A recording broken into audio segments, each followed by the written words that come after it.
গিন্নিমা, আমার রান্না করা শেষ। এবার আপনি একটু চেখে দেখেন তো রান্নাটা কেমন হয়েছে। যদি লবণ লাগে তাহলে আরেকটু লবণ দিয়ে ভালো মতো জাল দিব। হ্যাঁ, ঠিক কথাই বলেছ পিসিমা। দাও, আমি একটু চেখে দেখি রান্নাটা কেমন হয়েছে। হুম, আরে বাহ, আজকের রান্না তো খুব মজা হয়েছে পিসিমা। বলতেই হয়, তোমার রান্নার হাতটা কিন্তু খুব দারুণ। এবার খাবারগুলো টেবিলে দিয়ে দাও তো দেখি, আমার যে আর তর সইছে না। ঠিক আছে গিন্নিমা, আপনি যান, আমি এখনই খাবারগুলো সব টেবিলে সাজিয়ে দিচ্ছি। আর একটা কথা পিসিমা, যাবার সময় খাবার নিয়ে যেতে একদমই ভুলবে না কিন্তু। আর হ্যাঁ, কালকে কিন্তু তোমাকে আর আসতে হবে না। কালকে আমরা একটু বাইরে নেমন্তন্ন খেতে যাব। কালকে কি তাহলে আর রান্না করব না গিন্নিমা? আরে না না, তুমি রান্না করবে। আমরা তো দুপুরে খাবো, কিন্তু রাতে তো আর না খেয়ে থাকতে পারবো না। তুমি কাল সকালে না এসে ঠিক দুপুরে আসবে। দুপুরে এসে আমাদের রাতের খাবারটা রান্না করে দিয়ে যাবে। ঠিক আছে গিন্নিমা, আপনি কোনো চিন্তা করবেন না। আমি কাল দুপুরেই এসে রান্না করে দিয়ে যাব। বাবা গদাই, জলদি করে ঘরে চলে আয় বাবা। আমি তোর জন্য খাবার নিয়ে এসেছি। ঠান্ডা হওয়ার আগেই খাবারটা খেয়ে যা। ঠিক আছে মা, তুমি যাও, আমি এই বাঁশগুলো ঠিক মতো কেটে তারপরে আসছি। সারাদিন দা কাছি নিয়ে এসব বাঁশ টাশ কেটে কি যে করিস কে জানে। এসব ছেড়ে তো একটা কাজ বাজ খুঁজতে পারিস নাকি? আমার তো বয়স হয়েছে, আর কতদিন এভাবে সংসারটা চালাবো বলতো? কিছু একটা না করলে এভাবে আর কতদিন চলবে বল? উফ মা, আমাকে আর জ্বালাতন করো না তো। তুমি এখান থেকে যাও, আমি একটু পরে খেতে আসছি। সারাক্ষণ শুধু কাজ আর কাজ। আমাকে কে কাজ দেবে শুনি? আর আমি কি কাজটাই বা পারি? সারাক্ষণ এই বাঁশ টাস কেটে ছোট ছোট জিনিসপত্র বানানো ছাড়া আর কি কাজটাই পারি আমি মা? এটাও তো পারতি না। ভাগ্যিস তোর বাবা বেঁচে থাকতে অন্তত এই কাজটুকু শিখিয়েছিল। কিন্তু এই কাজ বাড়িতে বসে বসে আর কদিন করবি? বলি কি, একটা দোকানপাট দিয়ে এগুলো বানিয়ে বানিয়ে তো বিক্রি করলেও পারিস। ঠিক মতো দুটো খেতে পাই না, সেখানে আবার এসবের দোকান দেব? দোকান দিতে অনেক টাকা লাগে, সে কথা কি তুমি জানো না? টাকা যা লাগে আমি দেব। দরকার হলে জমিদার মশাইয়ের কাছ থেকে তোর জন্য টাকা ধার করে এনে দেব। তুই শুধু বল দোকানটা দিবি। না মা, এসব ধারের টাকা দিয়ে আমি কোনো দোকান টোকান দিতে পারবো না। তুমি এখন এখান থেকে যাও তো, আমাকে আর জ্বালাতন করো না, কাজটা ঠিকমতো করতে দাও। বাবা গদাই, আজকে রান্নাটা কেমন হয়েছে রে? তোর কাছে মজা লাগছে তো? তোমার হাতের খাবার মা, মজা না হয়ে কি আর উপায় আছে? শোন বাবা, আমাদের ঘরের পেছনে তো অনেকগুলো চাল কুমড়া ধরেছে। তুই বাসায় অলসের মতো বসে না থেকে ওগুলো তো বাজারে বিক্রি করলেও পারিস। ওসব চাল কুমড়ো টুমড়ো বিক্রি করতে আমি পারবো না, বুঝলে? আমি বাঁশ দিয়ে উল্টো তোমার ওই চাল কুমড়োর জন্য একটা মাচা বানিয়ে দিতে পারবো। এছাড়া আর কিছুই পারবো না। আমাকে সব চাল কুমড়ো বিক্রি করতে বলো না মা, ওসব আমাকে দিয়ে হবে না। এভাবে বলিস না বাবা। মানুষ পারে না এরকম কোনো কাজ নেই। তুই শুধু একবার চেষ্টা করে দেখ, দেখবি সব কাজই তোর দ্বারা হবে।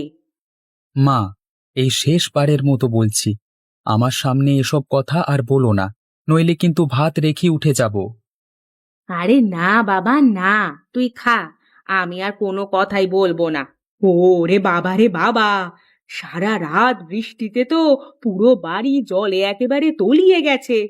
এটা কি বৃষ্টির জল নাকি বর্ষার জল, সেটাই তো বোঝা যাচ্ছে না। আরে এ কি মা, বাইরে তো এখনো অনেক বৃষ্টি হচ্ছে। তুমি এই বৃষ্টির ভেতরে আজকে সকালে কাজে যাবে কি করে? আজ আর কোনো কাজ নেই রে। জমিদার গিন্নি আজ নেমন্তন্ন খেতে গেছেন। আমাকে বলেছে দুপুরের পরে যেতে।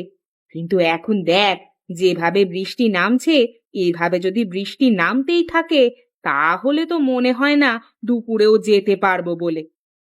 কি বলো মা, দুপুরে যেতে পারবে না মানে? তুমি কাজে না গেলে আমরা খাবো কি? এখন বুঝ, সামান্য একটু বৃষ্টির কারণেই খাওয়ার আশা বন্ধ হয়ে গেছে। আর আমি যদি কাজ ছেড়ে দিই তখন কি হবে? সেটা এখন ভালোভাবে বোঝ। এখনো বলছি বাবা, সময় আছে। তুই একটা কাজ খুঁজে নে। এভাবে আর কতদিন চলবে বলতো? ওই তো, ওই তো তুমি আবার শুরু করে দিলে তোমার পুরনো কাহিনী। তোমার ওই পুরনো কাহিনী আমার আর একদম ভালো লাগে না মা।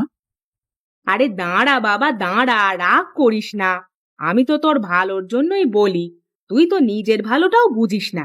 এখন বুঝবিও না, কিন্তু যখন আমি থাকবো না, তখন ঠিক হাড়ে হাড়ে টের পাবি যে আমি তোর কি ছিলাম। আরে এ কি মা, তুমি দেখছি এখনো জমিদার বাড়িতে যাওনি। এদিকে যে আমার খুব খিদে পেয়েছে, খিদের জ্বালায় তো আমার একটুও ভালো ঠেকছে না। কি বলছিস বাবা? সেই সকাল থেকে বৃষ্টি নামতে নামতে এখন দুপুর গড়িয়ে আসছে। এই বৃষ্টির ভেতরে আমি জমিদার বাড়িতে কিভাবে যাব?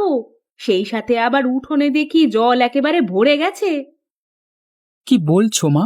উঠোন আবার জলে ভরে গেল কখন? কই আমি তো দেখলাম না।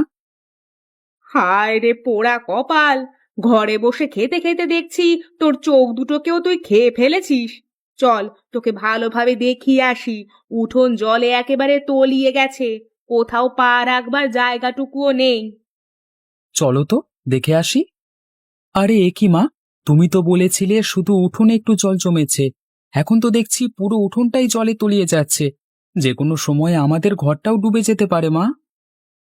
কি সব বলছিস রে বাবা? তুই জলদি করে কিছু একটা কর, নয়তো মা ছেলেকে এই জলে ডুবে মরতে হবে। আমাকে কিছু করতে বলছো মা? কিন্তু আমি কি করব? চারিদিকের সবকিছু তো বৃষ্টির জলে একেবারে ডুবে গেছে। এখন আমি কি করব? শোন বাবা, ধৈর্য ধর আর ঠান্ডা মাথায় চিন্তা করে দেখ এখান থেকে আমরা কিভাবে বের হব। নয়তো এই বৃষ্টির জলে মা ছেলেকে জলে তলিয়ে ডুবে মরতে হবে। এখন কি করি, কি করি? হ্যাঁ, এই তো পেয়েছি। চলো মা, আমরা সাঁতার কেটে এখান থেকে চলে যাই। কিন্তু বাবা, আমি তো সাঁতার কাটতে পারি না। আর তুই যদি আমাকে রেখে একটা নৌকা নিয়ে আসতে যাস, তাহলে ততক্ষণে এসে দেখবি আমি একেবারে ডুবে গেছি। আমার মাথায় তো কিছু আসছে না মা। তো তুমি একটা কিছু ভাবো তো। উম আরে, এই তো এই তো একটা বুদ্ধি পেয়েছি।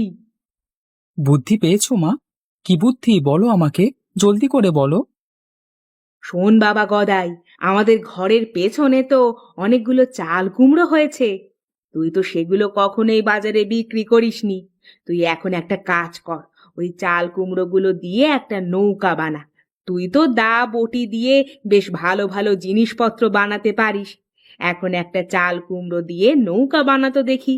এই চাল কুমড়োর নৌকা বানানো ছাড়া যে এখন আর এখান থেকে বের হওয়ার কোনো উপায় নেই আমাদের। চাল কুমড়ো দিয়ে নৌকা বানাবো?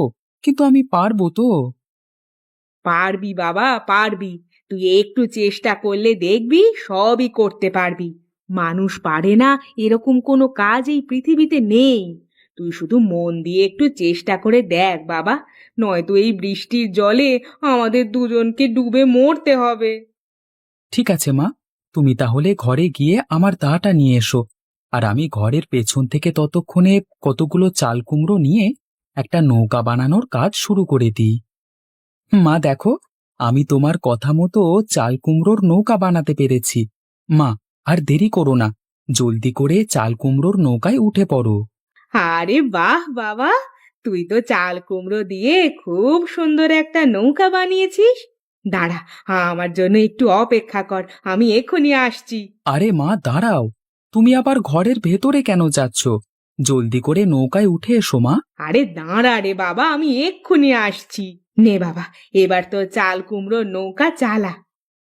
ঠিক আছে মা, আমি এক্ষুনি চাল কুমড়োর নৌকা চালাচ্ছি। আচ্ছা মা, একটা কথা বলি, তোমার এই বাক্সের ভেতরে কি আছে? আর তুমি এই বাক্সটাকেই বা নিয়ে এলে কেন? সবকিছুই তো ঘরে রেখে দিয়ে এলে। এই বাক্সের ভেতরে আমার স্বপ্ন আছে বাবা, স্বপ্ন আছে। সে তুই বুঝবি না। তোমার স্বপ্ন মানে? কি স্বপ্ন মা? তুমি আমাকে দেখাও তো। কি, তুই জানতে চাস আমার সেই স্বপ্নটা কি? আমার সেই স্বপ্নটা হলো এই দেখ। আরে এ কি, তোমার বাক্সের ভেতরে তো টাকা আছে মা। কিন্তু তুমি টাকা পেলে কোথায়? এতদিন তো দেখলাম না। দাঁড়া দাঁড়া বলছি। এই বাক্সের ভেতরে আমার জমানো সব টাকা আছে। এই টাকা আমি তোর ভবিষ্যতের জন্য রেখে দিয়েছিলাম। এখন তুই যদি চাস, তাহলে তোকে আমি একটা দোকান খুলে দিব। এসব তুমি কি বলছো মা? তুমি আমার ভবিষ্যতের জন্য টাকা জমিয়েছো আর আমাকে বলনি? না বাবা, বলিনি, কারণ এই টাকা আমি আমার স্বপ্নের পেছনে খরচ করতে চেয়েছিলাম। এখন তুই যদি একটা দোকান দিস, তাহলে আমার স্বপ্নটা পূরণ হবে। ঠিক আছে মা, আজ থেকে আমি প্রতিজ্ঞা করছি, আমি তোমার এই স্বপ্ন পূরণ করে ছাড়বো।